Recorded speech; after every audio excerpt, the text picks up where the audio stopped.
The human named Aaron had not expected his day to turn into something so strange and heavy. He had been on a quiet patrol run across the border zone where human space touched the realm of the Ralti. The two sides were not in open conflict, but their shaky peace meant tension stayed in the air. Even a small mistake could bring trouble. Aaron moved through the forested world with calm steps. He was not jumpy or fearful. He carried a steady mind, even though everyone knew the Ralti were proud and careful about outsiders. The forest on this world had tall silver trees that caught the light like metal. Aaron walked under them and checked his scanner from time to time. He did not expect trouble. He did not even think about the Ralti. The area was supposed to be empty. But as he reached a ridge, he heard a strange sound. It was a thin call, like something trying to get help. It was not human. It was soft and shaky, and repeated again and again. Aaron stood still and listened. The sound came from a lower path on the right. He took a slow breath and moved toward it with care. When he reached a clearing, he found a small creature stuck under a fallen tree trunk. It had scaly skin in soft blue shades and bright eyes full of panic. It was a Ralti child. Aaron knew at once what he had found. The young of the Ralti were known to wander around their safe zones. This one must have gotten lost. The tree trunk looked heavy, but Aaron was strong enough to lift it. He knelt down beside the child and spoke in a calm tone. He used simple words because he was not sure how many human sounds a Ralti child might understand. Then he pushed his hands under the trunk and lifted it enough for the little one to crawl out. The child limped forward and clung to his arm with clear fear still in its eyes. Aaron checked its legs and arms. One leg had a swelling like it had been struck by something when the trunk fell. It was not a harsh injury, but walking would be painful. Aaron gave the child water and let it rest for a moment. He knew he had to bring it back to its people. That was the right thing to do. Any life that needed help deserved it. He lifted the child into his arms and walked back. The way he came as he moved through the silver trees, he felt the weight of the moment. If any Ralti patrol saw him holding one of their young, they might think he had done something wrong. But leaving the child alone was worse. Aaron did not worry about danger. He trusted that good intentions could cross even the hardest border. Soon, he reached a valley that led closer to Ralti ground. He saw signs of their presence. Markers on some trees. A few broken branches from patrols. He kept walking until he felt the air shift. That was when he knew they were near. The Ralti were known for silent steps. They appeared in a half-circle in front of him. Tall figures with wide shoulders and bright eyes. Their scales shone in sharp tones. The moment they saw the child in his arms, they tensed. But the child reached toward them with a small cry. The lead guard lowered his weapon. Aaron placed the child down gently in front of them. The child limped forward, but still clung briefly to his coat before letting go. The guards looked confused. Humans and Ralti had not found common trust yet. A human saving their young was not something they expected. The lead guard used a translator device and spoke. He asked Aaron what had happened. Aaron told him. He explained how he had found the child and how he could not leave it in danger. His voice remained steady and simple. The guards looked at each other. One of them stepped forward and bowed slightly from the neck. It was a small gesture of thanks. They guided Aaron to follow them. He had not planned to go deeper into their territory, but the guard insisted that the Matriarch must hear about this.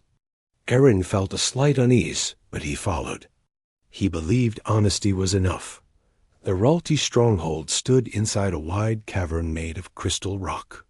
Soft blue lights shone from the walls. Inside, the Ralti moved like gentle waves. They were graceful despite their size. The Matriarch sat on a raised platform covered with woven cloth. She was tall with long scales that flowed like smooth sheets down her back. Her eyes were deep and bright. When Aaron entered, she looked at him as though trying to read every part of him. The injured child was brought forward. It crawled to her and leaned against her leg. She placed her hand on its head. Then she looked at Aaron and asked him through the translator why he had helped the child, even though humans in Ralti were not close allies. Aaron answered with simple truth. He told her that anyone would help a child in danger. To him, it did not matter whose child it was. Life mattered. Safety mattered. The hall went still. Ralti were known for strict boundaries and caution. Their young were considered precious beyond measure. A human risking a possible misunderstanding to help one was not a light act. The matriarch studied him for a long moment. Then she did something none of the guards expected.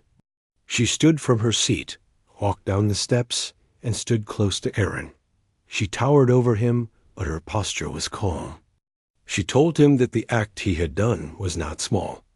It showed a level of care beyond the old fears between their peoples. Then she said the words that changed everything. She said she wanted him to stay with the Ralti for a time.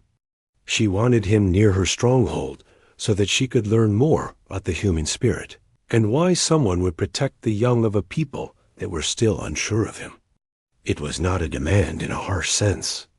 It was more like a firm request coded in respect. But the hall reacted with shock. No human had ever been invited in this way. Aaron did not know how to answer at first. He stood silent and looked around the hall.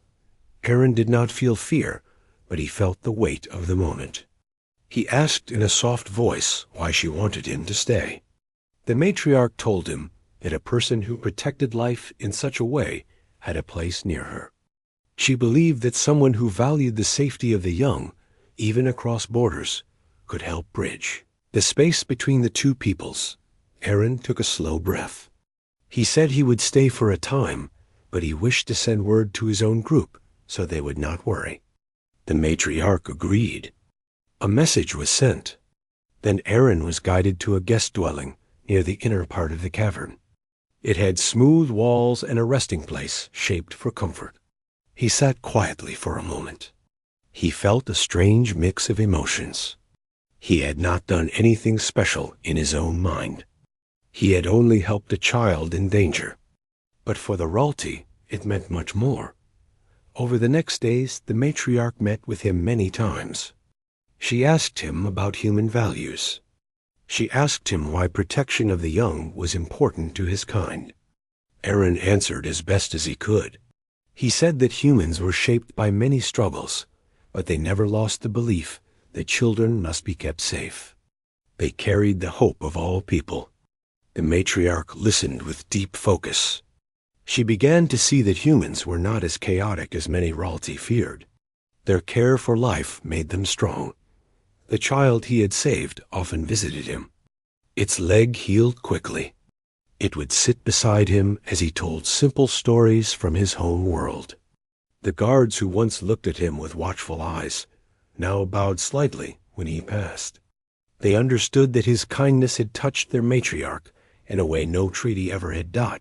As time went on, the matriarch asked Aaron to join her in meetings where their advisors discussed border issues.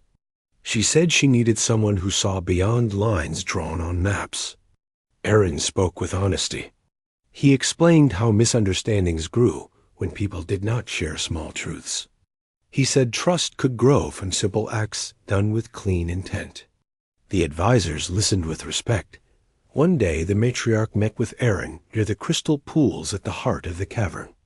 The water shone with soft blue light. She stood beside him and spoke in a calm tone. She told him that his presence had changed the way many Ralti viewed humans. They no longer saw them as distant strangers. They saw them as people who could protect even those not their own. She said she wished for him to remain longer, but she knew humans valued their freedom. Aaron looked at the pools and then at her. He said he had stayed longer than he expected, but he did not regret it. He had seen a side of the Ralti few humans ever saw. He had found respect and understanding. He said he would like to visit again when the time came. The matriarch gave him a small pendant carved from crystal. It showed the shape of a young Ralti. She said it was a sign of gratitude. When Aaron left the cavern, the guards bowed deeply. The child he had saved hugged his arm and chirped with joy. Aaron felt a warm wave inside as he walked out into the bright forest once more. When Aaron returned to human space, he carried not just a story, but a new understanding.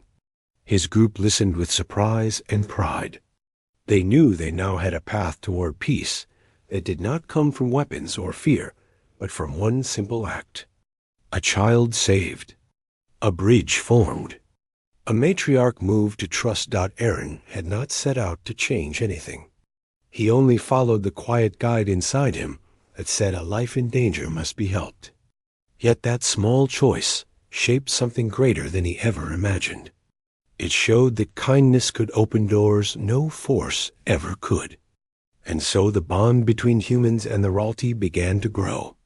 Not from treaties, not from orders, but from the steady act of one human who protected the young of those once called the enemy.